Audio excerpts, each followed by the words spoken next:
Tonight we celebrate the new Tomorrowland at Walt Disney World in Florida with a television special that's out of this world.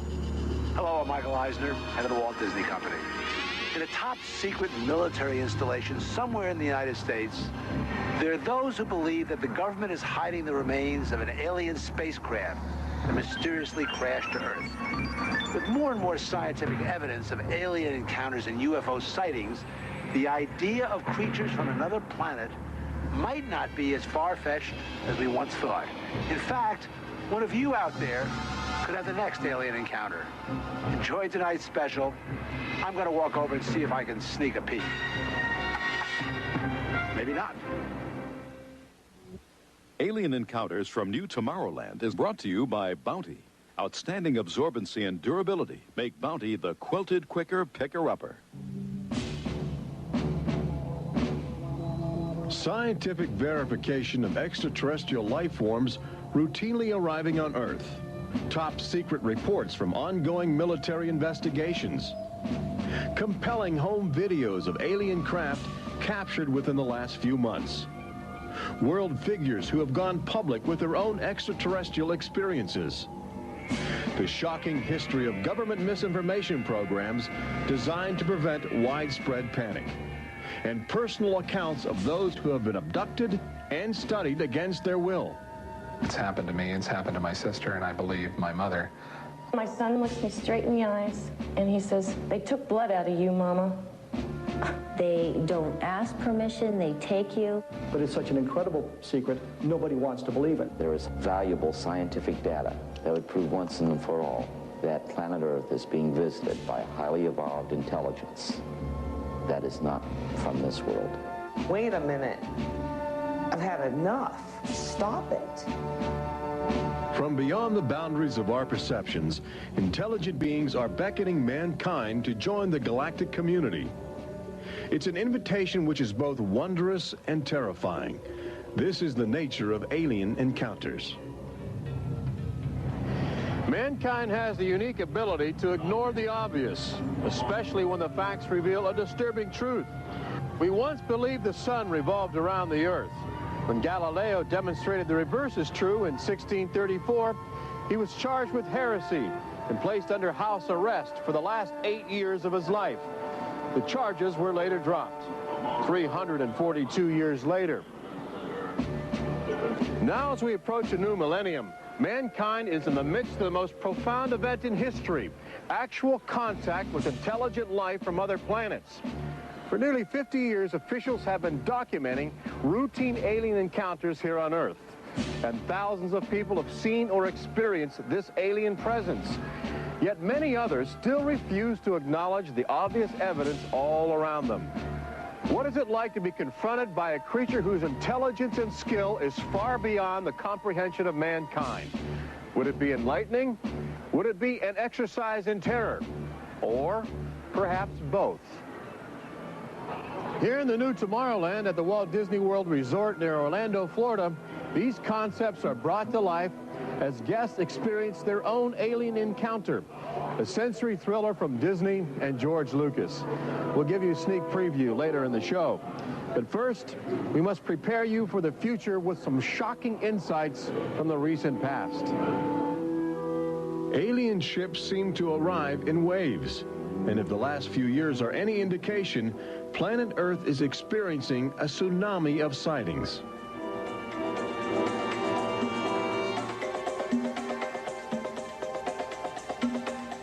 Mexico City, 1992. If you were arriving from outer space, this would be your first stop. It's the world's largest metropolitan area, easy to spot from a distance. Saucers arriving here have an affinity for military helicopters. This one was caught stalking a squadron during a national holiday celebration. Dozens of people videotaped the craft. Millions more just stared in disbelief as it covered 200 square miles of territory in a matter of minutes. Canada, 1991.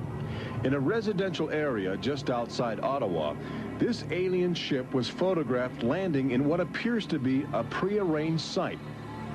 UFO investigators claim the structure of this craft reveals a technology previously undocumented. This sighting is known as the Guardian case, named after the pseudonym of the photographer who wishes to keep his identity secret to avoid harassment from local authorities uncomfortable with the notion of alien intruders. For the last few months of 1994 and lately in 1995, Gulf Breeze, Florida has been ground zero for alien encounters. Especially during the day, extraterrestrial craft have become common ornaments in the uneasy skies. Over those dunes, right there. There she is, right there. Oh, my God. Residents of Gulf Breeze routinely aim their home video cameras at the horizon. More often than not, they capture an astounding alien display. Look, there it is. Right out there. Looks like an egg on top and an egg on the bottom. You would think these alien sightings would be front page news. So why have they received almost no national attention? The answer is simple. For governments determined to maintain their authority, extraterrestrial contact is pure dynamite. There's beings from another planet. We don't know where they come from. We don't know what they're doing here. There's nothing we can do about it. Meet Captain Kevin Randall, retired Air Force intelligence officer, now a top investigator of alien encounters. Anytime a technologically superior civilization comes in contact with a technologically inferior civilization, the technologically inferior civilization ceases to exist. Not necessarily through conquest, not necessarily through invasion, but because the technology changes the underlying social structures of that civilization and it disintegrates. Those fears are reflected in a 1960 federally funded study by the Brookings Institution, which warned that public knowledge of alien life could cause civilization to collapse. So they began a policy of covering up and hiding the information, but they also began a policy of ridiculing, so that people who really see something are afraid to come forward. This isn't right to do the ridicule. I mean, a lot of people suffer. Retired Army officer Clifford Stone certainly suffered after he began private research into the UFO phenomena while still in the service. Well, I was given a lawful order while I was in the military to back off. I refused that lawful order. That resulted in me having to go to be psychoanalyzed, which kind of backfired on my command. But I was actually given a lawful order not to write to members of Congress without first getting it approved through my command, and not to talk to members of the media. Of course, I went out and violated all those directives simply because I felt they had no right, that I had a right. He also has determination.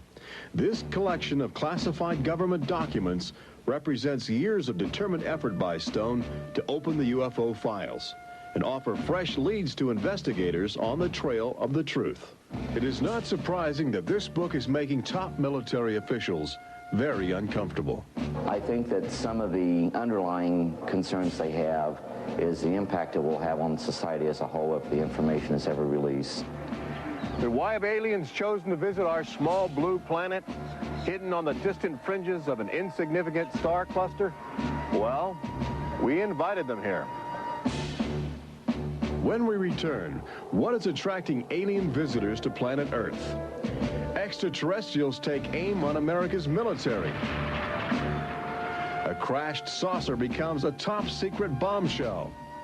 The nation's capital becomes a cosmic crossroads. And later, how Disney Imagineers have designed a way to prepare humans for their inevitable alien encounter.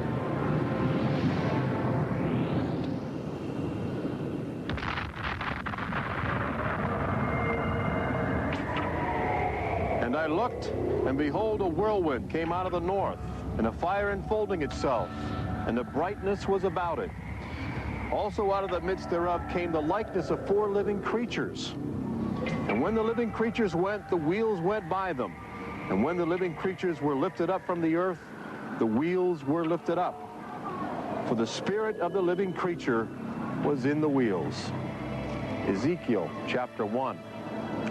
There have been reports of alien encounters throughout recorded history, often buried in the obscure poetry of mystics. But since the end of World War II, alien encounters have adopted a darker, more menacing demeanor. No longer just spirited lights dancing in the sky, UFOs turn more brazen, announcing themselves with surprising ferocity.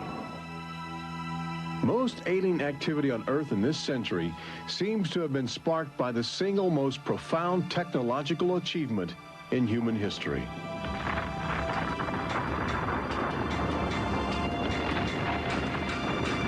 The atomic bomb did more than blow away every conventional notion of combat. It also saddled mankind with the awesome responsibility of life and death for the entire planet. But what the world didn't know in 1945 was that the atomic bomb's brilliant burst of energy would also be mankind's cosmic calling card, announcing to the universe that a technological society had evolved on a small blue planet in the backwaters of the stars. So as the world celebrated the war's end in 1945, aliens who heard man's atomic trumpet were already charting their course towards Earth, responding to our open invitation. As early as 1947, the large alien ships began to arrive, navigated by living creatures. Their advanced physics allowed them to traverse the galaxy and pierce Earth's atmosphere with amazing speed. The U.S. military immediately went on the alert against the unknown menace. Sightings were perceived as threats to the security of an America still reeling from the edgy consciousness of war. And the sightings were taking place all across the country. I glanced up and there were 3 flying saucers in a V with what appeared to be a dome on the top with, I can't be sure, but I believe I saw the sun glinting off of windows or observation portholes of a sort. I think it was from outer space, but friendly. Army fighter planes are on patrol for flying saucers. Cameras installed to photograph them. Portland, Oregon, the area from which came the first weird reports. This flying saucer patrol shows how the Air Forces, while not putting too much stock in the mysterious things in the sky, are investigating. The control tower is in touch and on the watch. So are a whole lot of people these days. They're seeing flying saucers everywhere. Blocks of fantastic discs flying through the air. But the military finally had to admit that something was happening that they didn't understand, offering their first and only public statement on the UFO phenomenon. The recent sightings are in no way connected with any secret development by any agency of the United States. They weren't always called flying saucers. Some reports claim they resembled other household objects. The public was fascinated and anxious to make contact. But our official response remained aggressive, sometimes sparking deadly games of high-speed, high-altitude cat and mouse. National Guard Captain Thomas Mantell played that game and quickly became a grisly statistic. His last words, as Mantell soared at an altitude of 20,000 feet, are a chilling commentary on the power of the alien ships. I'm closing in to take a look. It looks metallic and of tremendous size. It's going up now as fast as I am. That's 360 miles per hour. I'm going after it. Moments later, Captain Mantell's mission had ended. Occasionally, the tables were turned. More than one alien craft crashed and was recovered for secret U.S. military research. The most famous case took place in July of 1947, just outside the community of Roswell, New Mexico. Famous because local officials openly admitted they had retrieved an alien ship before their commanders instructed them to keep the story confidential. What you can't explain, they reasoned, you must deny. July of 1947, the Army Air Forces at Roswell announced we had captured a flying saucer. You can say our government announced in July of 1947 they had a flying saucer. 3 hours later, They announced, no, it's merely a weather balloon. The officers at Roswell made a mistake. But our government has come forward and said, yes, we had a flying saucer. Then they took it back. Any one of your viewers can go back to the newspapers on July 8th, July 9th of 1947, and just front page headline after headline that the government had captured a flying saucer. Don Schmidt from the Center for UFO Studies in Chicago is convinced that the Roswell case is the linchpin in America's ongoing alien cover-up. We have over 550 witnesses. They were there. They handled the debris. They saw the craft. They saw the bodies. They handled the crew members of that craft. And invariably, they all say, this was not from this earth. This is the actual site where the Roswell saucer was discovered, along with the bodies of 3 extraterrestrial missionaries who didn't survive the collision. The debris and the dead were impounded and taken away for top-secret study, while a classified investigative committee called the Majestic 12 was organized by President Truman. And a government cover-up was initiated with a calculated disinformation campaign. The military, I know for a fact, has established what's called disinformation programs, officially sanctioned deception programs. This is covered by a regulation at Department of Defense level that's secret. This is the case with the unidentified flying objects. I cannot say that the Roswell incident was a cover-up, but I can certainly say that the government back then and today acted like it was a cover-up and has been subject to being accused of a cover-up. The flying saucer debris at Roswell was attributed to a downed weather balloon. There was no explanation for the alien body parts among the wreckage. Before long, other sightings were dismissed as optical illusions caused by electrified swamp gas, with elaborate demonstrations staged for newsreel cameras to back up the claim. But while the Pentagon refused to publicly admit aliens had arrived on Earth, their top-secret internal memos told a different story, even detailing the various ships and the creatures they had autopsied. Meanwhile, the American people fell in love with flying saucers, sensing something playful in their alien design. Before long, even the military seemed to fall under the trance of the UFOs. Government inventors began to mimic what they were seeing in the sky, in a strategy to stumble upon the secrets of advanced alien technology. These rare films chronicle those primitive efforts. At a symposium conducted by Princeton University, weird and wonderful flying machines developed for the Army go through their paces. The flying scooter, for instance, with only a 7-horsepower motor. Or this flying what have you. Just count your fingers after starting the fans.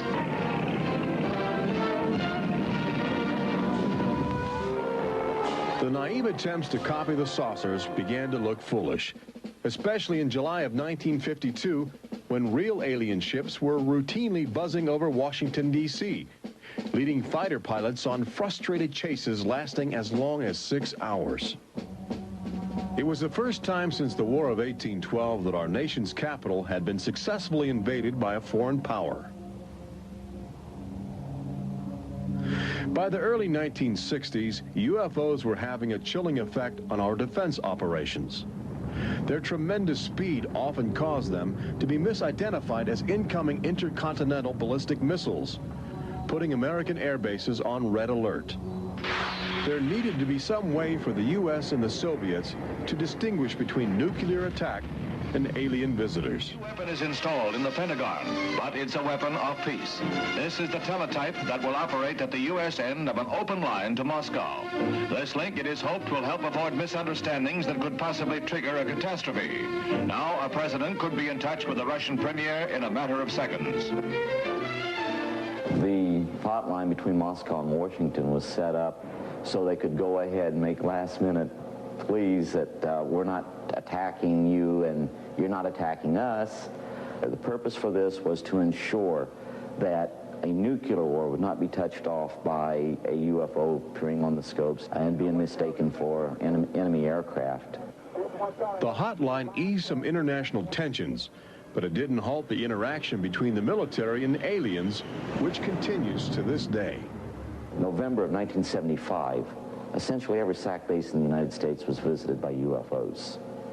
we have reason to believe that the UFOs went ahead and had some effect on changing the codes within the missiles, within the launch control facility, to change where the missiles would hit.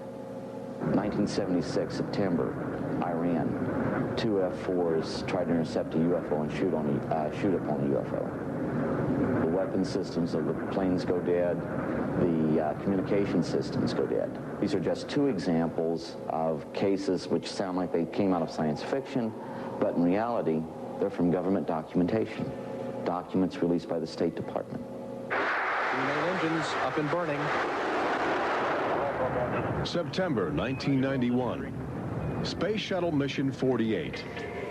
Commander Clayton and his crew point their cameras at the planet's horizon for a live broadcast to Earth. Many viewers noticed an alien ship playfully cavorting around the shuttle at tremendous speeds. NASA still refuses to acknowledge the incident. But since that time, the space agency no longer allows public access to live unscrambled television signals from shuttle missions. Currently in 1995, the Federal Emergency Management Agency trains personnel with a manual that suggests techniques in communicating with extraterrestrials encountered in the line of duty.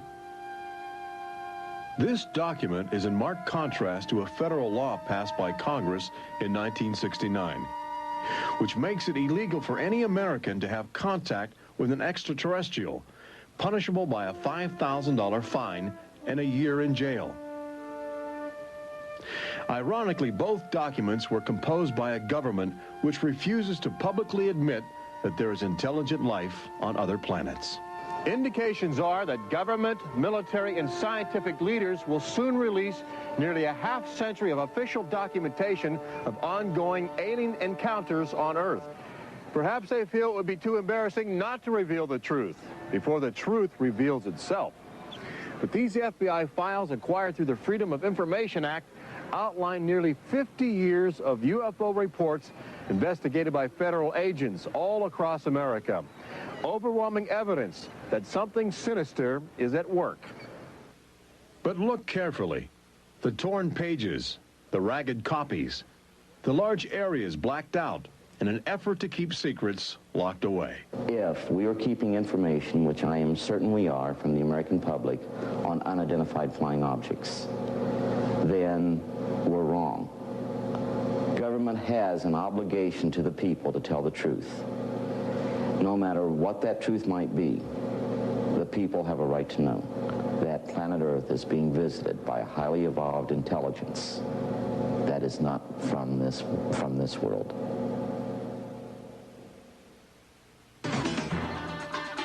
When we return, meet the people who have already experienced disturbing contact with creatures from another world. They don't ask permission, they take you. See how government is monitoring mutant life forms which have already staked their claim on planet Earth.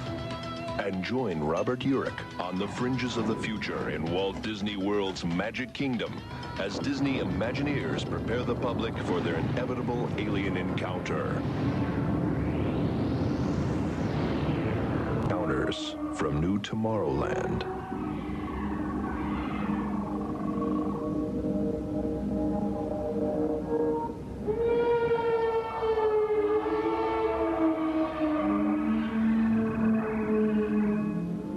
The fact is, everyone encounters alien life forms each day.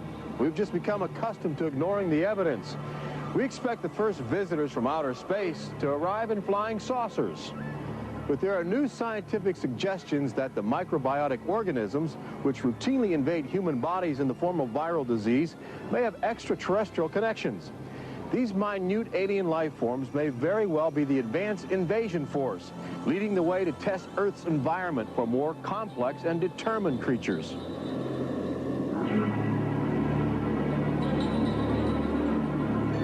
The idea is not new. Arrhenius, a Swedish chemist who died in 1927, first proposed the theory of transfermia, the notion that life is universally dispersed, possibly carried by cosmic winds across the vast expanse of the galaxy in the form of viral spores. Uncovering this mutating alien life is an ongoing government project carried out by scientific teams at NASA. They begin by collecting meteors which have landed on the barren landscape of Antarctica. Here, low temperatures preserve the alien life clinging to 4 billion-year-old cosmic debris. In a specially sealed clean room at the Johnson Space Center, these crude interstellar spaceships are carefully dissected to extract the biotic matter inside. Amino acids, a kaleidoscope of organic compounds, and the chemical catalysts of life are analyzed with sophisticated gas chromographs and mass spectrometers. Life is plentiful in the universe and eerily tenacious. Lately, scientists have found extraordinary numbers of unknown organisms which have gained a biological foothold where we once thought survival would be impossible. They grow in deadly ammonia gas. They are resistant to ultraviolet radiation. They thrive inside the radioactive cooling systems of nuclear power plants. And they can even survive the vacuum of space, reanimating themselves when air and water become available. Riding inside the stone cocoon of a meteor, life can travel virtually anywhere, and a good deal of it lands on planet Earth. But just as we explore the genetic package of alien life, visitors from space are routinely examining human specimens, abducting men, women, and children in order to conduct disturbing biological experiments. Very, very few people who've had the experience are willing to talk about it publicly. There is such a kind of ridicule factor. Bud Hopkins, researcher and author of the best-selling book Intruders, is America's leading investigator into the alien abduction phenomenon and largely responsible for bringing the astonishing situation to the nation's attention. The most important thing about this, I think, in studying it is to realize that there are very distinct patterns. This is not just a box full of crazy experiences which are mutually contradictory. The patterns start this way. People are abducted first in childhood. When I go back into my memory, I don't know a day without them. And they are then re-abducted over many, many, many years. When I saw this light on the freeway, my first reaction was, oh my God, not again. I grabbed the side of my bed like, no, you're not gonna get away with this. You're not gonna get away with it this time. Then I feel lifted off of the bed, and the next thing that I remember is being on a table or a bench and these beings surrounding me. Samples are taken from the skin, and there are very distinct scars that result from these biopsies, whatever we want to call them. I have a scar on my hand. It seems to be a triangle shape that's a half an inch by half an inch if you were to measure it. They were just red and blistery and kind of in a large equilateral triangle on each foot. The basic, most common mark is what we call a scoop mark. It's a circular depression, as if the aliens have used a little tool and removed a layer of cells. On my upper left inner thigh, I have 2 marks. There's a series of 2. They're about 1/8 of an inch deep and about 1/4 inch in diameter that people call scoop marks for lack of a better term. Often an object is inserted in the nostril or behind the eyeball or in the ear, which we believe to be implants. On my shin, between my ankle and my knee, were 2 puncture marks. In fact, I hesitate to call them that because they were larger and deeper. They were like 2 holes drilled vertically along my shin into my leg. And that frightened me deeply because I have no idea how those got there. I could only speculate as to why they were doing that, although I do know that, bone marrow contains genetic material, blood. They're interested in who you are genetically. They seem to be desperate for our genetic material, our DNA, our particular genetic makeup, as if they have reached some point of, let's say, some point of no return in their evolutionary development, and they need to revivify themselves through something they can get from us, a more primitive and perhaps more robust species. People generally describe one particular type of figure as the basic alien type, which is a small figure, 3.5 to 4.5 feet tall, huge head, huge black eyes, hairless, grayish-white skin, just a tiny slit for a mouth that doesn't move, and so forth. I'd say that accounts for about 85% of the descriptions. There's some that are very, they talk about the reptilian being like sexually aggressive, and then there's some that look like praying mantis that are very mean and very violent. It is a violation of your body. It's a violation of your space. They don't ask permission. They take you. On this earth, when you are raped, when you are mugged, even if you don't see that person that is doing you bodily harm, you have somewhere to go. You can go to the police and at least give a report whether they do something or not. You have somewhere to go. But in this case, you have no one to talk to. You have no one to say, this has happened to me. I've been so violated. You don't even know. And you're not ready for this. My love life went to hell. My schooling went to hell. Everything went to hell. And it's terrifying. It's not fun. It ruins your life because you have nowhere to go. Twinkle, twinkle, little star, how I wonder what you are. Up above the world so high like a diamond in the sky. Makes me want to cry.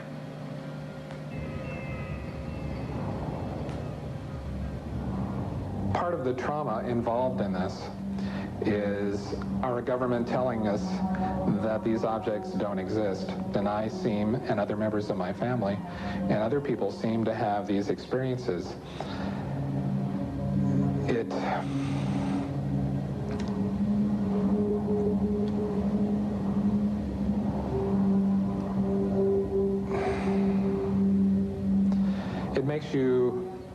makes you doubt your sanity. The range of people who have had abductions around the world, because it is a global phenomenon, is just, it's a total range. I've worked with people who are of Oriental backgrounds, African-American background, Hispanics. I've worked with one NASA scientist, a research scientist, who is an abductee, a police lieutenant from the South, doctors, lawyers. I mean, I've had, incidentally, 7 psychiatrists come to me because of their own personal abduction experiences. The phenomenon affects people from all walks of life. And it has a dramatic effect on families. Debbie and Terry know firsthand. Both are ongoing abductees with deep concerns about the chilling connections between aliens and their children. I thought this was mental illness. Then my son started speaking about little airmen coming into his room and taking us up, and there was even one point where he said, "They took blood out of you, Mama."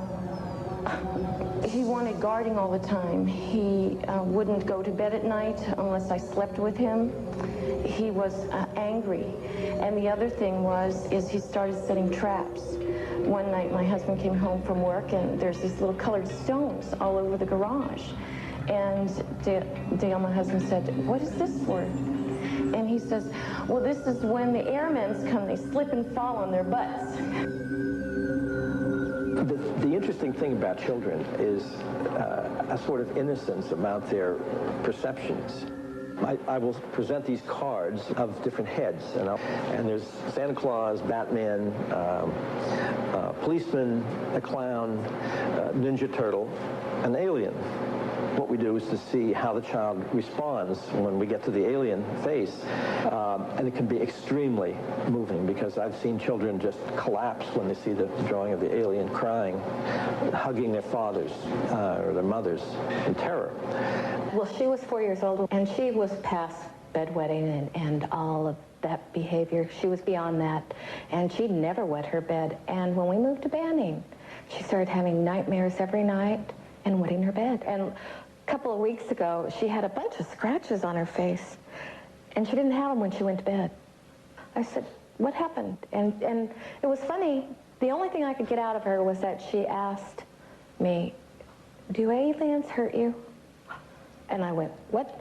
And a woman told me, for instance, that her little girl, when she was first able to talk, would tell her about these nightmares of what she called the bugs coming in the room. And they were big bugs with big eyes. And again, there were some physical marks, all the surrounding evidence suggesting abductions. At one point, the mother, a few years later, was getting out of the car with her daughter at a shopping mall, and the Goodyear blimp was coming over. And the little child said, "Mommy, look, don't you remember when you and I were up in that thing with the bugs?" The last time I had a session, in that session I actually saw Lexi being escorted by two small grays. And it was very upsetting to me. I could not handle the fact that my daughter was being subjected to something that I had no control over. And when I think you have no control over something, that you're so helpless, it's like your child's drowning or something, and you can't save them. I feel like I'm going to go crazy because there isn't anything I could do for my son. I know. One of the most interesting things, too, from a child's point of view, has to do with the fact that communication is telepathic.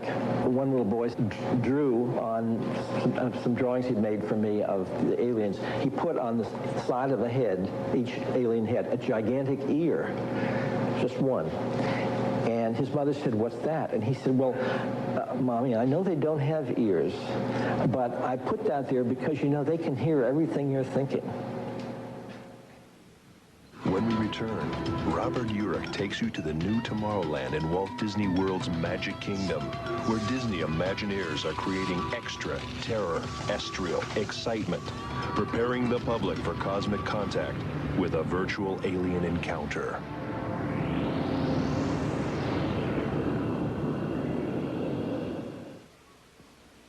An official UFO sighting report, one of thousands compiled over the last few decades. This particular report from October 1969 was filled out by Jimmy Carter. He was still governor of Georgia at the time. He witnessed a luminous object suspended in a twilight sky. Later, when he assumed the office of President of the United States, his staff attempted to explore the availability of official investigations into alien contact. As this internal government memo illustrates, there are some security secrets outside the jurisdiction of the White House. We investigated lights in the sky for over 20 years. We didn't get anywhere. We have over 100,000 cases from over 160 countries in our files at the Center for UFO Studies in Chicago. When you actually take the time to look at the official record, look at the classified, disclosed documents on the phenomena, and I'll guarantee you'll walk away saying, why weren't we told about this? And why were we told something else altogether? We've all been indoctrinated to have this knee-jerk response just to that term, UFO. We have to ask ourselves, who started it? And isn't it about time we go out and find out for ourselves? Every year, NASA routinely propels about 24 astronauts into a low Earth orbit aboard the space shuttle, a loud, lumbering, somewhat primitive rocket ship.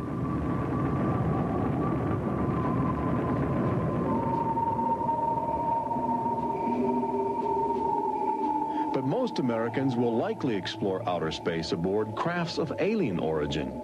Statistics indicate a greater probability that you will experience extraterrestrial contact in the next 5 years than the chances that you will win a state lottery. But how do you prepare for such an extraordinary event? Here in the new Tomorrowland at Disney World, scientists and Disney engineers have brought to life a possible scenario that helps acclimate the public to their inevitable alien encounter. Welcome to the new Tomorrowland Convention Center in the Magic Kingdom, where humans can enjoy their first taste of the future, as well as advanced extraterrestrial technology, and begin to understand the disturbing facets of alien intelligence. Access Technologies, an interplanetary manufacturing and marketing conglomerate, is one of the first alien firms to take advantage of this showcase facility in new Tomorrowland, introducing humans to technology which promises to seize the future. Today, guests are exploring the concept of teleportation, the ability to transmit solid matter or living creatures across the endless void of space. Inside this chamber, at the extraterrestrial alien encounter attraction, cosmic representatives will demonstrate the secrets of a brave new world. Utilizing the ominous device, two very different life forms will make contact via the teleportation process. Unfortunately, high technology can backfire if operated by careless hands. As the seat restraints lock into place and the power generators are activated by anxious extraterrestrials, these happy humans are about to discover a disturbing truth. When science fiction becomes science fact, the results could be terrifying.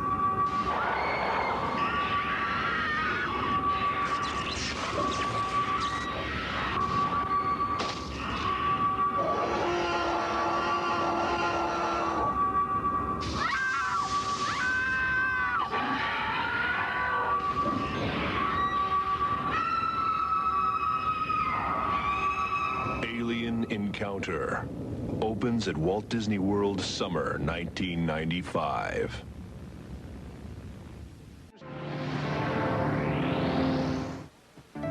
Planet Earth has always been a laboratory